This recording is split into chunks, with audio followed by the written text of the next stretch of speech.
Good morning to our friends in China and good evening to our friends here in America.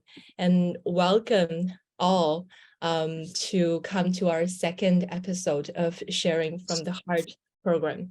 And the Share from the Heart program is a monthly dialogue where young people from China and the US will gather around and share our thoughts, our stories, and personal local actions on some of our time's most pressing ecological, cultural, and spiritual issues.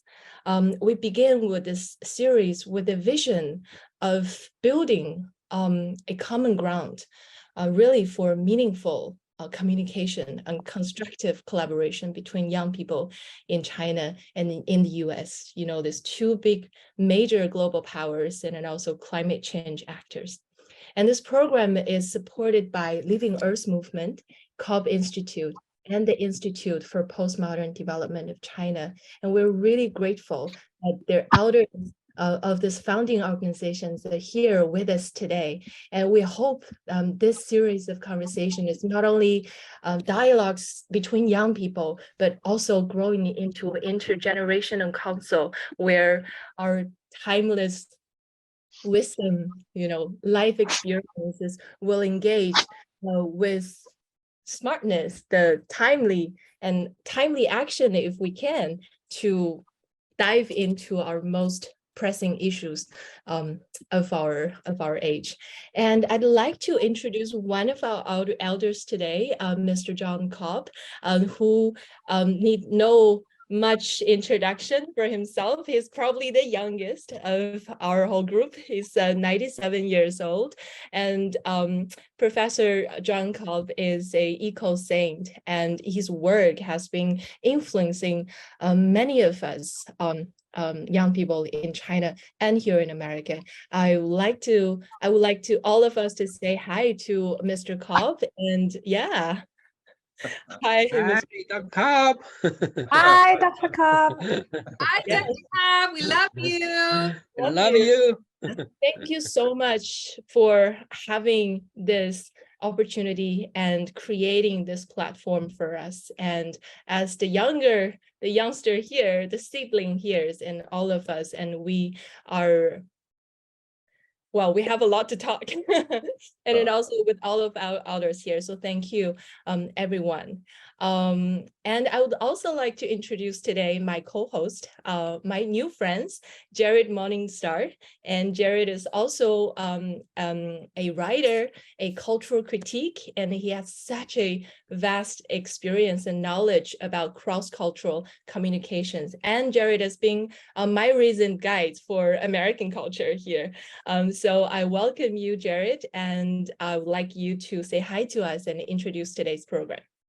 Please. Wonderful. Yeah, thank you for that lovely introduction, Vivian. I'm glad we are new friends with one another. And yeah, I'm excited to introduce another new friend for me, who is Alexi, who will be getting the dialogue started tonight, sort of bringing some ideas to the table that we can run with in all sorts of different ways from our own sort of unique standpoints as both Chinese and American participants. So yeah, Alexi is a lifelong student and educator, peripatetic by nature, both mentally and physically. He's lived in several countries and is always reading multiple books, perpetually engaged in new hobbies, most of which revolve around music and exploring nature. And I believe he works for Pando Populous in Los Angeles, another wonderful organization in our process ecological community here. So yeah, I'll turn it over to Alexi to give us a nice presentation on this topic of the pandemic, coronavirus, and this other pandemic we've been dealing with, both before the virus came in 2019 and even more so nowadays, this issue of loneliness and social isolation in both of our societies. So yeah, Alexi, take it away.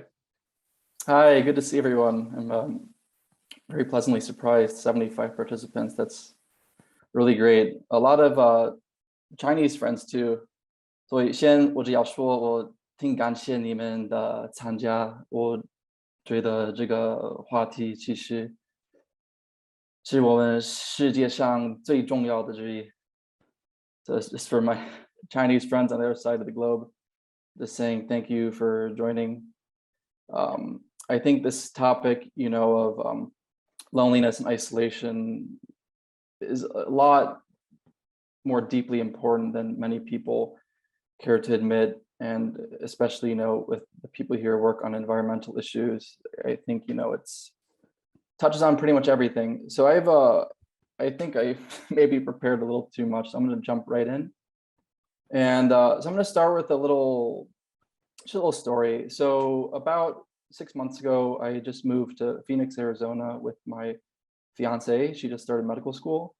And, this is a city where literally tens of thousands of people are moving to from all over the United States, mainly because the weather is perfect for 9 months of the year. And so I grew up in Chicago in the suburbs and have spent time living in many cities throughout the world. So it's been interesting comparing and contrasting just the differences.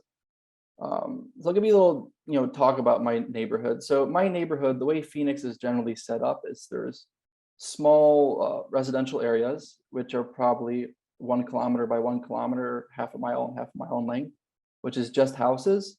And then there are big highways that cut up the city. So how you'll get from one neighborhood to another or to go shopping.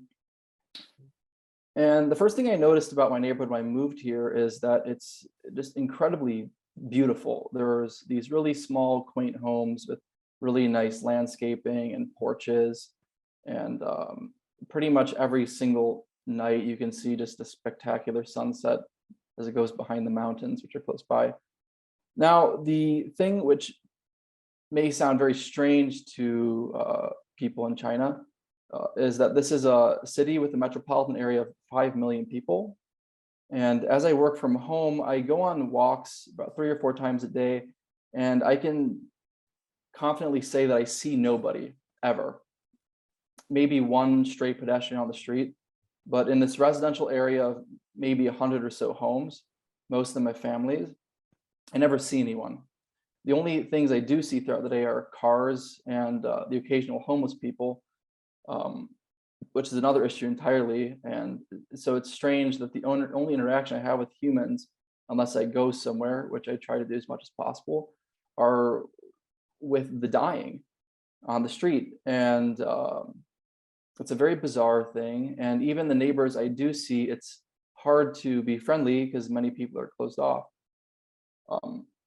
So this is upsetting to me. And another thing in my neighborhood which is very lucky for the United States in general, but especially for Phoenix, is that we have a neighborhood coffee shop, and it's right down the street. It's really nice.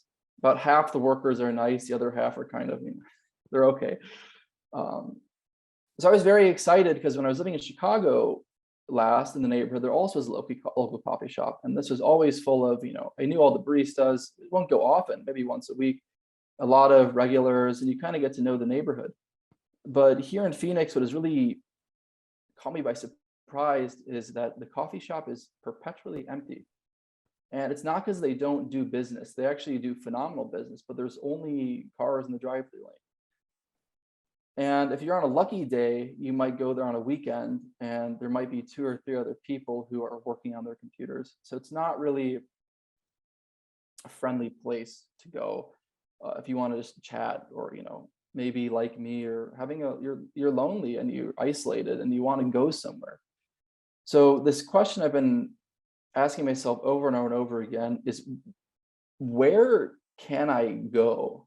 And it may seem simple and silly, but I think it's a question that a lot of people, my peers in my country, ask themselves. If they actually think after work, where can I actually go just to kind of hang out?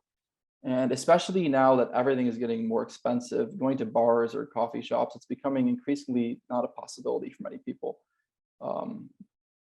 I watch my spending all the time. And so it's this question is, okay, if I'm not going somewhere to make a purchase, is there actually a space where I go just to hang out?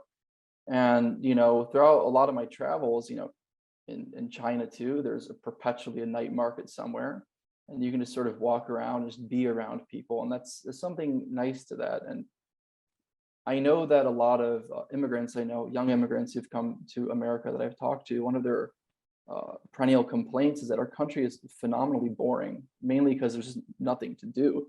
And while that's not entirely true, I understand the sort of shock of going from a city in which there's life at every corner to somewhere where that just doesn't exist.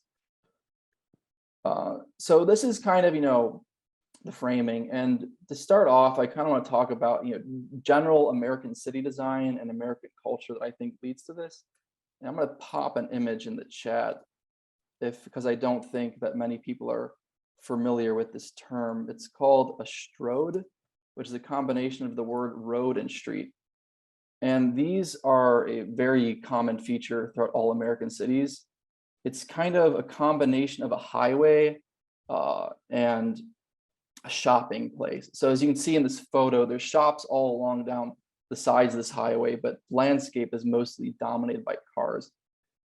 And a lot of American cities are designed around these stroads, and they're designed, as Phoenix is, in that there's residential areas where there's houses, and then where the commercial areas are around these kind of disgusting paved features, which you only see cars.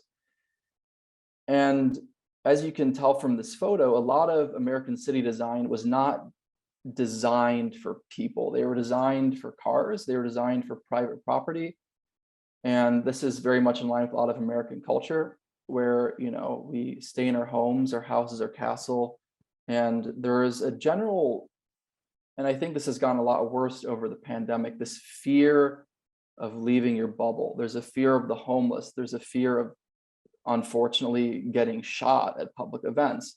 There is a fear, for many white folks, of Black people. There's a fear of just anyone that's not you. And I've been noticing this growing, and it's very concerning. And I think it really is kind of a feature of how divided we are, not just politically, economically, socially, but literally you can go your whole life with only interacting with your family and the people that you work with.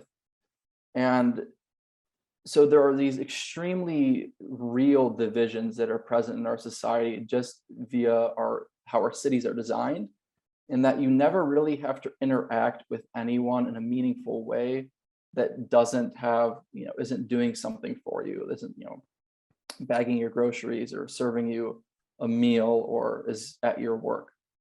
Now, if you're a lucky person, you have a community at work, and it's very meaningful, and you have friends and you have a great experience with them. Now, with work from home, that's increasingly not happening. And also, even before work from home, it kind of is a crapshoot whether or not that's even possible. Now, a question that recently popped up in my mind thinking about all this, well, it's like, okay, what's the big deal? We can, you can be proactive and just drive to where you want to go. Well, here's a question that kind of came out of my mind. In a lot of countries, you have multi-generational living, which is where the grandparents and the parents and the kids all live together under one roof.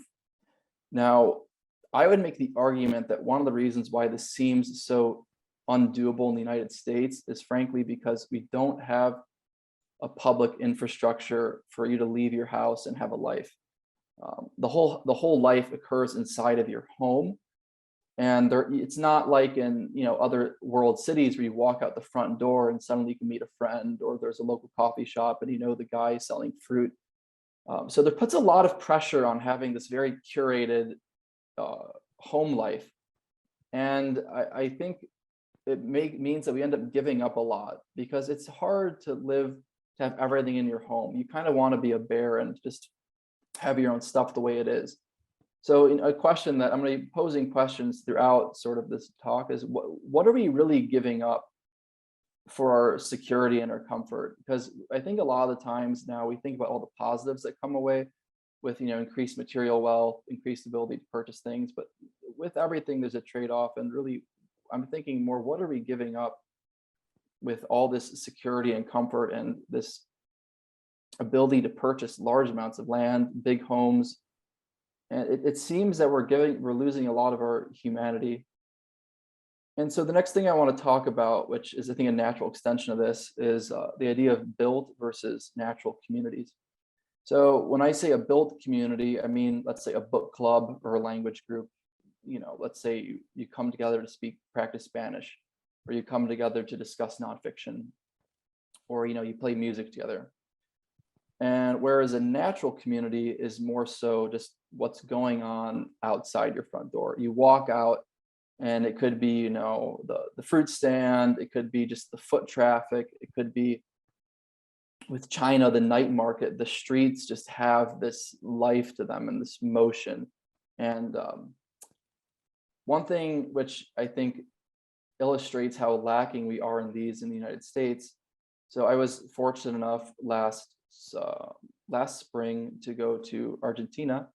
And when I was there, I went to the city of Ushuaia, which is the southernmost city in the planet. It's got a population about 100,000. And it's about as far away from everything that you can get. I mean, it's a port city to go to Antarctica. So it's really far south. It's really out of the way.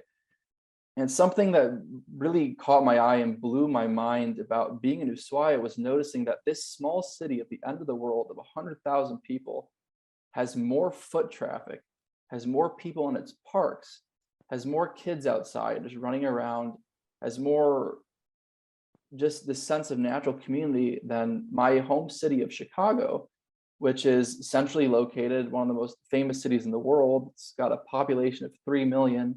And the metropolitan area has a population of 10 million people. So somehow this little city in the middle of nowhere at the end of the earth with almost no population has more of a natural bustle to in terms of foot traffic than one of the largest metropolitan areas in the Western Hemisphere. And it's a very odd thing. And what I think this does, and there's another term I'd like to use. It's called a non-space. And the best way to describe a non-space is that it's a place that's in between where you are and where you want to go. So a great example of that is an airport. No one goes to the airport just to hang out. They go there because they're trying to go to, the destination.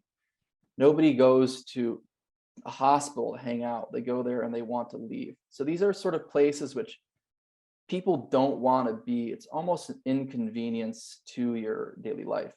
Now, everywhere has these. It's just a natural part of life. Not everything can be beautiful or fantastic or conducive for human behavior. But if we think about in terms, this idea of a natural community versus a built community, what ends up happening, if you look at a map, I think of an average American city, is that most public space becomes a non-space. They're not areas just to hang out, where it might be in another country that or another city, people just sort of hang out outside of their houses. There could be a local coffee shop that spills into the street and people just sort of hang out. And it's this really low key thing. And I think what happens when you have these is people start caring about where they live. They start caring about, their front yard, and not in the sense which I think happens a lot in America, which is I only care if there's crime or only care if there's something negative happening, but they start caring in a really positive sense, and that I want this to continue being positive for me because this is where I see my friends, this is where I interact with my neighbors.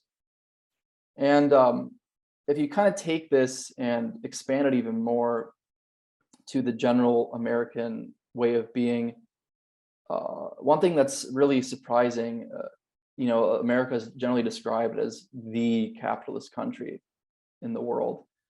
And I think at a very local level, what a lot of people think is, okay, that's mom and pop stores, that's individual people running small businesses and serving a need.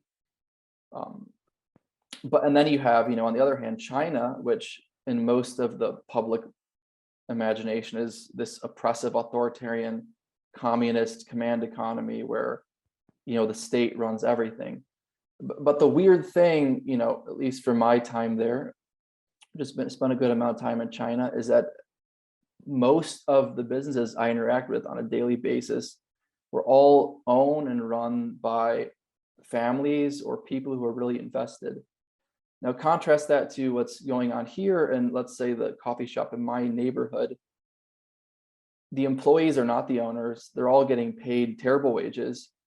And it sort of leads to this attitude that why should they really care about where they work? Because they have no skin in the game. They have no interest in making the place a positive environment. All they need to do is ensure it's not negative. And combine that with a culture where people actually don't sit inside those coffee shops. They go there to get their coffee and leave, or just to work. It's a similar extension of this idea of, non-spaces proliferating everywhere in our society, and that no one really cares about the public spaces they go to, because there's very few public spaces where, have those natural communities where people are showing up every day and want them to be positive. A lot of what's happening, I think, is we have our natural community of just one, if you're unlucky, or your family, you're of four if you're lucky. And then you have our built communities, which, could be the clubs you go to, it could be your work. But the problem with built communities, I think, in this whole problem of loneliness is they're very, very fragile. And it could be, let's say you're a musician and suddenly you lose your hand in a terrible accident. And let's say, aside from losing your hand, you actually lose your ability to walk. Now suddenly you can't leave your house really because you just need assistance. And sure, you want to believe that they'll keep on going or find another way to partake in music. But if it's a common American city, it might be that their music club is a 45-minute drive away. And it might just be that now with their new lifestyle of their disability, they just simply can't go. And maybe they can go, but maybe instead of once a week, it's once a month. Versus if you are a musician in a more natural community of the area, you might, let's say in this ideal neighborhood, your neighbors, and maybe you can't play music anymore, but maybe there is a kid in the neighborhood who wants to learn guitar, and because you know him, you can still maintain who you are and express that identity. And I think a lot of people are actually aware of just how fragile a lot of their social lives are.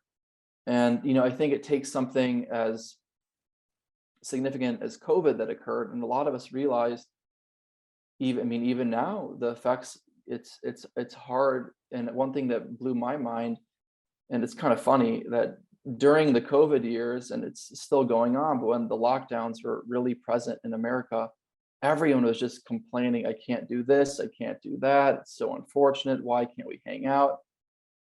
And now that effectively in the United States, at least in the cities I've been to, there are no more lockdowns. The challenge is getting people to do something. And it could be as simple as,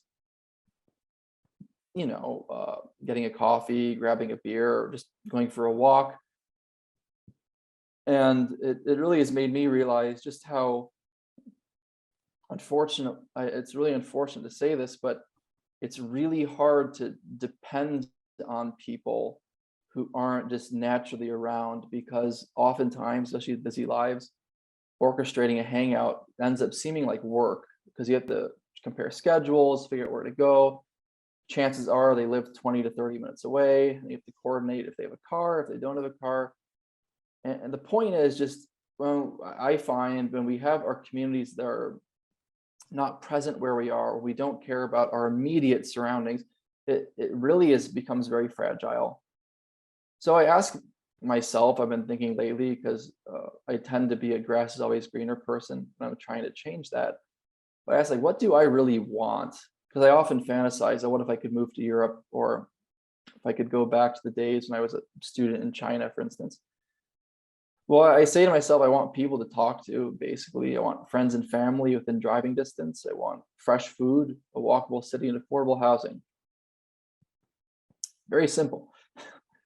But then what do we actually do for this? Because another thing I talk a lot with my friends, well, what if we had more bike lanes? Because people would bike more. Well, I'll tell you, in Phoenix and where I grew up, we don't have bike lanes per se, but there are very nice sidewalks. It's not perfect for biking, but they are completely empty. So people always talk about, especially in urban development, we need more bike lanes. Well, why do you need bike lanes and nobody is using the sidewalks? Or talk about having, mixed zoning, which I think is a great thing, to have local in America, a lot of zoning is your residential areas and commercial areas. They're not mixed. Okay, mixed zoning. Let's have a local coffee shop in the neighborhood or a little market in the neighborhood. Well, I've had local coffee shops and they're completely empty. Okay, well, let's have a nice neighborhood then. People will sit on their porches, they'll talk, they'll play music. Well, I live in a nice neighborhood. I've lived in nice neighborhoods with porches. And even back home in Chicago, the winters are brutal. And in the summer, so many people have these beautiful yards, they're never in them. So my question now, which I ask often, is what do people actually want? Because it doesn't seem that the majority of people actually want to enjoy others and the available sources they have.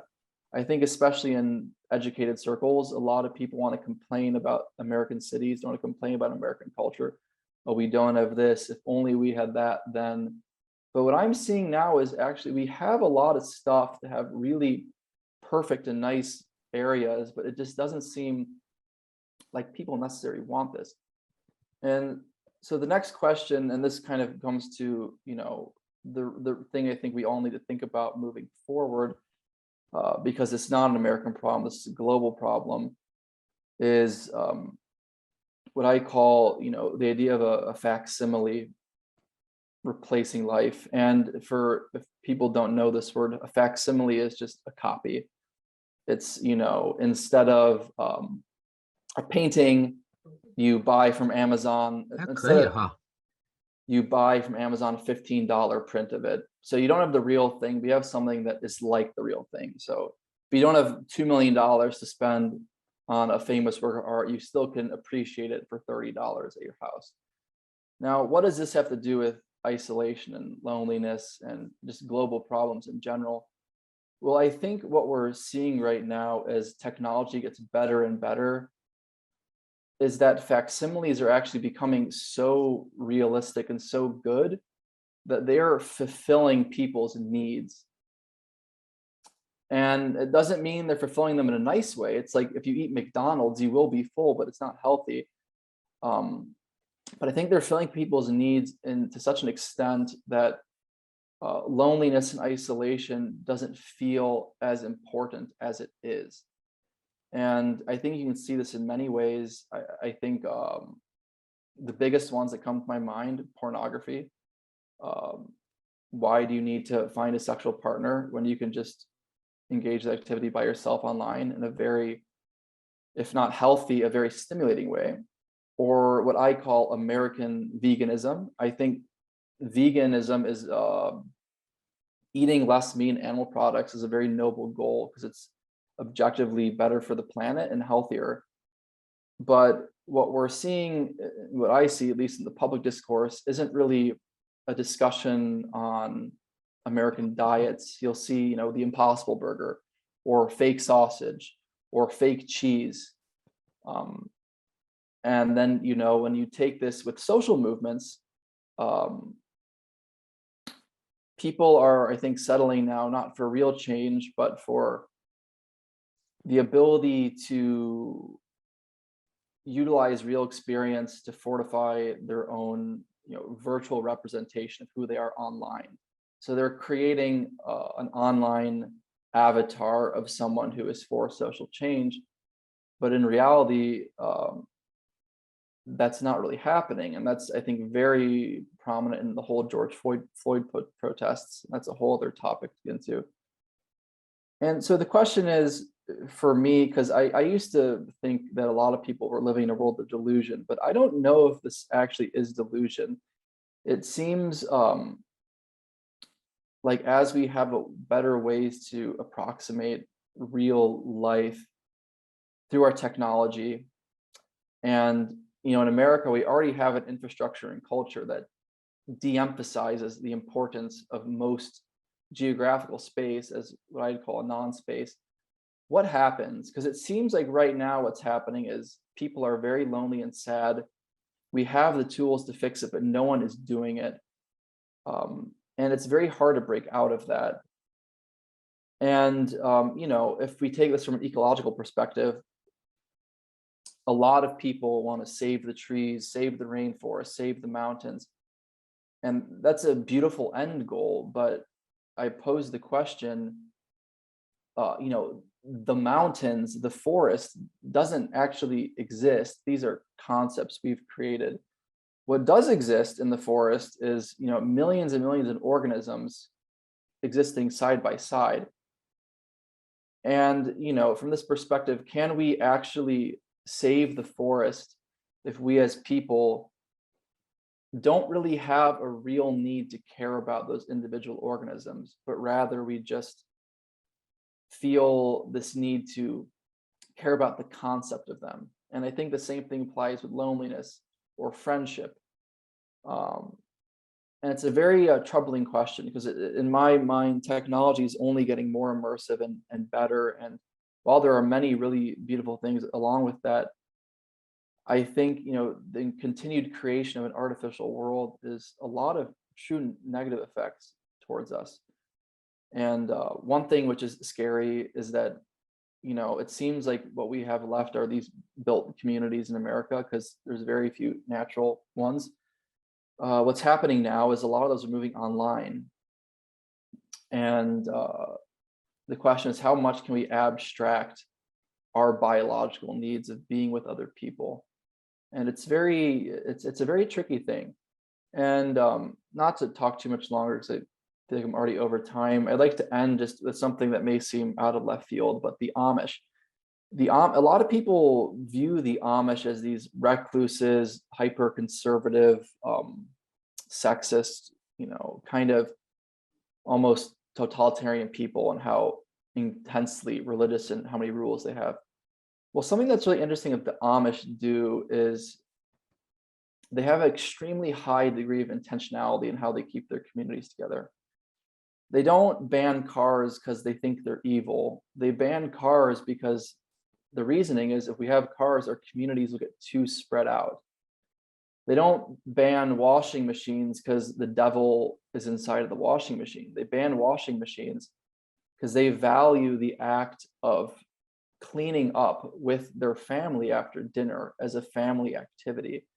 A great line I read from a book on the Amish was, this guy was talking about his work day. He's tending fields with a horse and plow. And, you know, he'll talk about how just throughout the day, he'll sit and just listen to the birds. And versus a traditional farmer as a tractor, which is so loud, you'll never hear that natural beauty. And you know, it's kind of an extreme example, because obviously we can't all become Amish. But it seems almost as if we need a certain amount of rules or community guidelines in order to kind of constrain what seems to be this nonstop pace towards endless consumption and increasing isolation and loneliness. And I really don't know what the answer is. And I hope, you know, maybe some of you are thinking about these questions as well. I feel like right now we're in a fairly large transitional period as a species on this planet for many things. And I hope out of this transition, one of these things that can come is that we start learning to re-engage with the things in our immediate surroundings again, because for now that seems like the best way forward. And I'll leave it at that, and that's all I have. Thank you for listening. Thanks so much, Alexi. So many important and interesting ideas in your presentation there. Thank you for sharing. Yeah, one of the things that I was thinking of throughout your talk, especially as you were integrating some of these ideas together with these sort of social and cultural aspects, is, well, we do have so much at our disposal, even in sort of imperfectly designed modernist urban planning. There's still so many spaces we could take better advantage of, niches where we can find ecological and sort of communal nourishment for ourselves. But we have this reluctance to put in the work. And I do wonder where that comes from. And I feel like big insight I was kind of coming to is we need to sort of build these values in ourselves more, cultivate an appreciation for finding these things in our cities, in our rural communities, as well as actually working to develop better designed places that do sort of facilitate additional natural community to pop up in more organic ways. So we can neither rely totally on the design nor just on our own sort of wanting to have these things for ourselves. So yeah, interesting and important insights there. So now I'd like to invite any of our elders to contribute to this dialogue. John, I'd love to hear from you if you have any reactions or responses to Alexi's presentation. Well, I'm afraid that Alexi is all too convincing about the way in which people organize cities and organize their lives. And of course, there are many exceptions. I mean, I live in an old folks community, and maybe we have almost too much community. I was very pleased that he came up with an example of a religious traditional community that had very consciously chosen a different set of things, because that is very rare. Every technological improvement that comes along that reduces housework and reduces everything else. And of course, I grew up in a time when the main communities within the community were churches. And I'm not going to brag about churches, but I think that they were places where people, where youth could hang out quite a bit and run some things, have the experience of doing things together. I don't think anything has replaced that. And unfortunately, the churches that have survived are not, they do survive partly by meeting the need for community. So I wouldn't say that's not, but it's not natural in the way in which Alexi was speaking. So I wish I could provide an answer. Loneliness is not a problem I have experienced in the way in which he's speaking of. Though it is a case of generations living different lives. And the intergenerational conversation. On the one hand, we've lived different lives. On the other hand, the lives we lived have led to the life that you're living. So they're not disconnected at all. We made a lot of choices. And they set the context for you. Thanks, John. Always so great to hear from you. Perhaps Meijun or Zhehe have some perspectives from China to add to the conversation. Thank you, Jerry. Yeah, so thank you, Alexi, to share your experience with us. Yeah, I just come back from Binghamton, New York. Yeah, I stay in California about 20 years. Before that, I live in China, Beijing and Chongqing. So that is my culture. So, but when I first come to US, Claremont, California, so I just feel so inconvenient. Yeah, so without a car, So you cannot go anywhere, even for shopping, grocery shopping. It's really hard. So at that time, I just thought, oh, everyone people say US, it's a development country. Yeah, their life quality is high, blah, blah, blah. But that time, I just feel it sounds, I again, also in countryside, in China, that's kind of a feeling. So then I stay here more than 10 years already. So it's kind of like, so I get along with the environment here. Yeah. But this time when I stay like 2 more months in Binghamton, I really feel so culture there are so different from culture in Los Angeles and California. Here it's kind of an immigration culture. Yeah, people just come and do their work, make a living, and after they sit down, they can find a job, then they move out. So it's hard to, to build the community because they don't have time. Yeah. So they don't have time to build a community. They just try their best to make their life better. Yeah. But this time in Binghamton, I just kind of like feel, oh, that's kind of like a Chinese culture. People depend on the, how do you say, on the community. For example, like my son lived there, like, so he has a community. He has a community. So last year beginning, his dog was lost in the forest. So the whole community, about like 1,000 people, help him.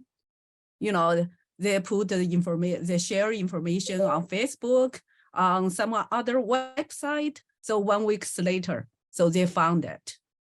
They found the dog. So I really feel his life there supported by the whole community. And so we also met the local people. So they live there generation and generation. So the same house, they say, oh, we live here like from my great grandparents. So now, so our family is just around here. And the way they are doing things, it's also like Chinese. For example, we heard this story about like some of my son's friends want to fund some property. And anyhow, so here you just looking for the agent, right? So agent can help you with this. But there, yeah, they have agent, but they are more dependent on the friendship. So maybe just the 1 day later, so every information come to their friends, say, oh, I know this property's owners, how do you say, kids? So I used to visit there. I know something, I'm familiar with that property. So is this like a Chinese lifestyle? You always depends on your friends. So that is how I think people there, they have more community life than the people here. And it's funny you So mentioned, that is my observation, about like a different area has different community spirit. I understand. It's funny you mentioned that. So one of the last places I was living in Chicago, it was the neighborhood right south of Chinatown. And I think about 50% of the population was Chinese and about a quarter was Latino, a lot of first generation immigrants. And throughout the whole COVID pandemic, there was this really large park. And it was very funny because pretty much every single day at the park, there were just groups of Chinese people engaging in group exercise and wearing masks and distance because it was COVID. But every single day there was people doing Tai Chi, doing the fan dance, doing just group dances, going for walks, and it's really funny to see that cultural difference, especially here in America, because we just really do have a smorgasbord of so many different things. Yeah. So the community I mentioned in Binghamton, so it's kind of like, how do you say, their ancestor original come from Itania and the Irish. Interesting, very interesting things. I'd love to open up the conversation to everyone at this point, and invite any comments or reflections from the participants. I'd like to invite one of my friends, Flora. I don't know if she's here right now. Flora, if you are around. Yes, Yeah, I'm here. please join Thank us. you so Because much. I met Flora in Shanghai, where we both engaged in urban studies. I was doing journalism and community studies, and Flora was working on a bit more on actually city planning. And she also worked with city planners back in China. I wonder, what do you have something to say? Based on what Alexi shared, your experiences in China, and also compared to your experiences here in Seattle. Thank you so much. Actually, the whole sharing from Alexi, from Meijing, inspired me a lot. I was thinking a lot of stuff on how we can plan a city in a better status. Like I comment in the chat saying that the cyber world is designed better than our city, but that can be rearranged, right? And I was thinking maybe this community, the happiness of people living in different cities can be tracked back to how we are viewing each, like how each culture, how each person, how each community is viewing what is happiness, what is success, and what is meaning for them, and what is the highest goal they want to achieve with their lives. And I know that during different time, during different places, they have different consensus, and those consensus will come together to make a physical urban places. So during the 1950s, because of this consensus saying, hey, we need to have a house in the suburbs where, we have a housewife, we have several kids, we have a pet, we have a backyard, we have front yard, we have a single family house. That is the American dreaming life, right? And you have community building as well. It's just not with your neighbors. It's probably with your colleagues. And you work for a big corporation for your whole life. And you go to church on Sunday. That is the community building for that generation. But nowadays, with the technology, with the ongoing change around the urban sprawl, urban formation, and all this suddenly changed or collapsed, and we have to seek a new pattern of what is the ideal lifestyle for this generation. And I also learned from Meijing that maybe the West Coast and the East Coast or Manning area, they have different views on happiness, on what is success, on life, in different way.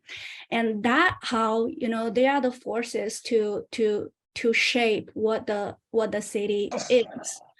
And while I was in China, we do a lot of city planning for Chinese people, and mostly in industrial, in innovation district.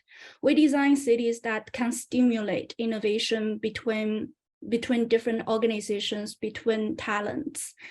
And one thing that I hope that we can achieve is we are not designing something that can, just can prompt the GDP, can increase the output of the city, can increase the efficiency. We also want to design a city, at least on the physical elements, that this can be the foundation for more people to come together, share the ideas, and feel happy, feel motivated, feel fulfilled to achieve what they want to achieve in their lives. So that is the foundation. And we viewed a lot of different different types of culture, different types of cities. For example, in Tokyo, we know that it's a high density metropolitan area. And in United States, in Silicon Valley, that is very low density area. And we're asking ourselves, like, will density be one of the reasons why people can build a community or not? Actually, density is just one very, I would say, minimum elements involved.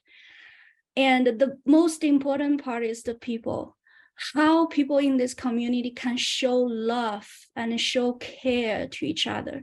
And that is very important. I feel like a lot of culture, they promote love, care, this kind of ideology, but nowadays people seem to forget how to do that.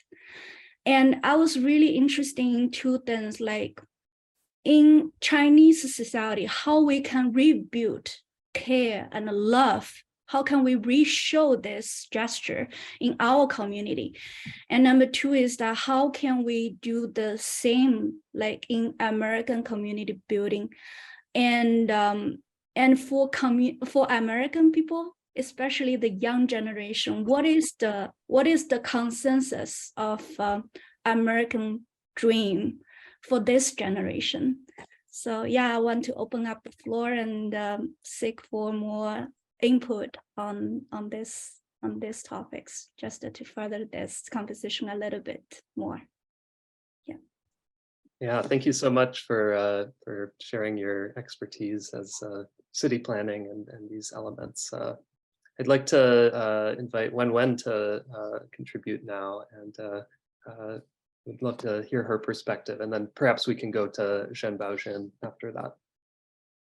Oh, okay, sure, thank you. So thank you so much for your sharing, Alexi. And a lot of what you said resonates very much with what I have been thinking over the years. In 2019, I stayed 1 year in an eco-village in Amsterdam. Sorry. And over there, I found the power of community. We lived together with a group of people, like 9 people in a mountain. So that's the first time I got to know the concept of eco-village. And after that, I moved to different areas in China, and now I'm living in Dali, which is, I would say, a natural community which has been built over the years. And so a few points I would like to share with all of you here is, one, I think the way back to nature, where the traditional farming lifestyle has a very good point, where people can feel close to nature and close to themselves, and then they feel close to the people around them. I noticed that a lot of time when we were close to nature, we actually don't like to use TVs or laptops or mobiles. We just leave them aside at home, and we spend a lot of time doing stuff in nature with people. So that's a very good way to cope with this loneliness and isolation. And then the second point is the built community and the natural community. I think you made a very interesting point, which I have never thought about, because I used to think if we organize some activities in city with groups of people, and then we can meet once a month or once a week. Like you said, it's very fragile. And then sometimes people move away and then it fell apart. Whereas in a natural community here in Dali, there's no organization. There's no such thing as we should do things once a week, once a month. It's all spontaneous.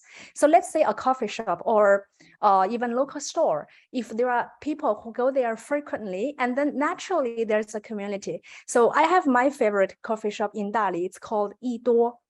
It means one more. So the owner wants to spread the coffee culture. So she put her price lower than most of the coffee shops, but she offers very good quality coffee.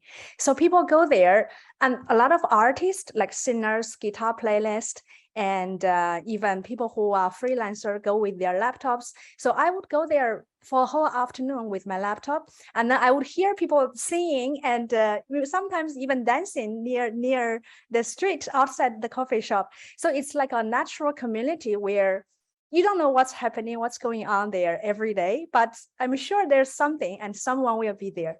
So I think I got to know the difference between built community and natural community. And the final point is, you said we have so many tools around us to solve this, but we are not using it. Why? That's another very interesting point, which reminded me of a sentence my friend said, comfort over growth, which means, you know, a lot of time we know what's better for us, what's better for the world, what's better, you know, for the humanity or even the whole universe. However, we have to sacrifice something, you know, we have to make some decision, which is different from our normal habitual, you know, behavior. Let's say the veganism movement, you said, the fake meat, fake this and that. It's very interesting because I'm a vegetarian myself, and sometimes I notice that people don't want to stop eating meat, but they also want to save the earth and then be nice to nature. So they find some way to persuade their mind that, oh, I'm doing something good, you know, see, I'm not even taking the bus now, I'm riding my bike. No, you are just kidding yourself. You're making yourself feeling better because you think you are doing something good, and then at the same time maintaining your old habit. That's not making the right decision. So I think you put some very thought-provoking topics here. Yeah, thank you so much. That's all my sharing. Thank you. Thank you. Just to add one more thing, Wenwen was our first speaker for our series for the first time, and thank you, Wenwen, for coming back. And we wish all of our speakers in the future is to come back more often and share with us. Just add one more thing. Back to you, Jared. Great. Yeah, thank you for sharing all those insights. Added a lot, as everyone has.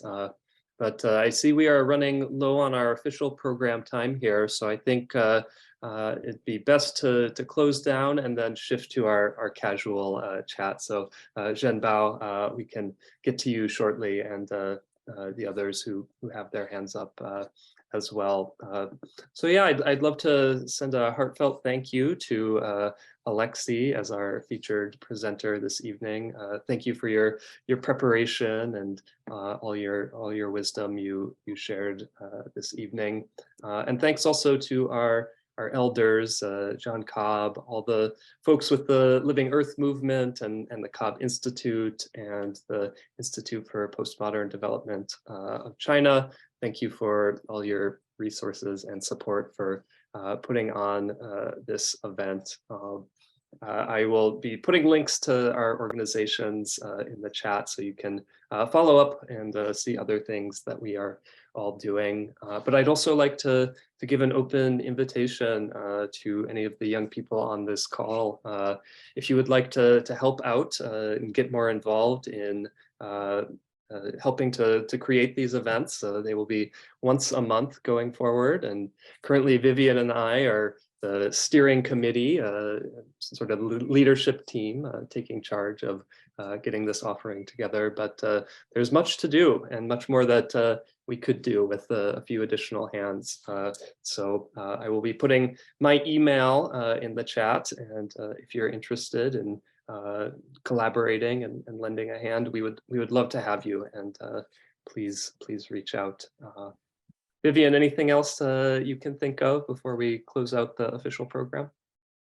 Yeah, well, a big thank you for everyone. I just want to say a little bit of promotion for our next events. So far, our events goes like this. Once a month, we'll host these dialogues, and each time we'll have a speaker from either culture. So last time our speaker was Wenwen from China, and today is Alexi from America, and next time will be another speaker from China. So any of our Chinese friends, if you'd like to recommend yourself or your friends, and also a topic that you feel is pressing, is important, and you feel also relevant for both culture, the Chinese culture and American culture, please reach out to Jared and I, and then also register newsletters at the Living Earth Movement. I will be sharing links to all of you.